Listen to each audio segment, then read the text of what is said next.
여러분 안녕하십니까? 오미크론 변이 바이러스 확산으로 대전과 세종, 충남에서 하루 신규 확진자가 결국 2,000명을 넘기는 등 무서운 확산세가 이어지고 있습니다. 이러다 보니 생활치료센터 입소를 기다리는 확진자와 가족은 사실상 방치됐는데요. 복잡한 재택치료 격리 지침에 시민들은 혼란을 겪고 있습니다. 이수복 기자입니다. 대전과 세종, 충남의 코로나19 하루 확진자는 2,087명에 달합니다. 확진자가 폭증하면서 생활치료센터 입소는 더욱 어려워지고 있습니다. 이러다 보니 보건당국으로부터 생활치료센터 입소를 원해도 연락조차 제대로 못 받는 일까지 생기고 있습니다. 대전 서구에 거주하는 A씨는 설 연휴에 남편이 확진되자 대기명단에 등록했지만 3에서 4일 동안 기다리라는 말만 들었고 어떻게 행동해야 하는지 전혀 공지를 받지 못했다고 말합니다.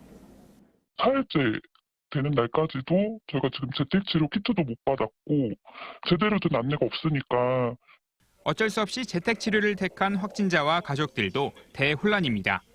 B씨는 지난달 30일 아들이 확진됐는데 4명의 가족 중 B씨는 백신 2차 접종 90일이 안 돼 자가격리에서 면제됐고 확진자인 아들과 90일이 지난 남편, 미접종자인 또 다른 아들은 당초 내일까지 자가격리 조치가 내려졌습니다.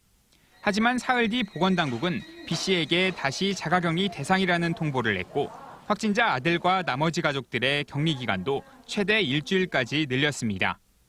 가벼운 외출이 가능하다라고 연락을 받았으니까 외출을 한 거죠. 수요일 날 저녁 때 전화 와서 외출을 한 거에 대해서는 누가 책임을 지냐는 거죠. 대전시는 확진자가 생활치료센터에 입소할 경우와 재택치료를 할 경우 동거가족들에게 적용되는 지침이 달라서 생긴 일이라는 입장입니다.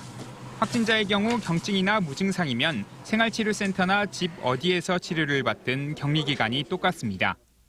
확진자 중에 예를 들어서 예방접종이 하신 분들은 그 격리를 치료를 7일 동안 합니다. 그리고 예방접종을 받지 않은 분들은 10일 동안 격리를 하고요.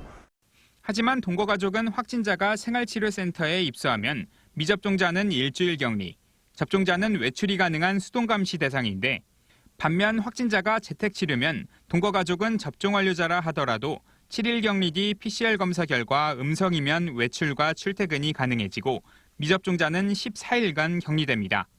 이런 가운데 어디에서도 정확한 지침을 확인할 길이 없던 시민들의 혼란은 지금도 계속되고 있습니다.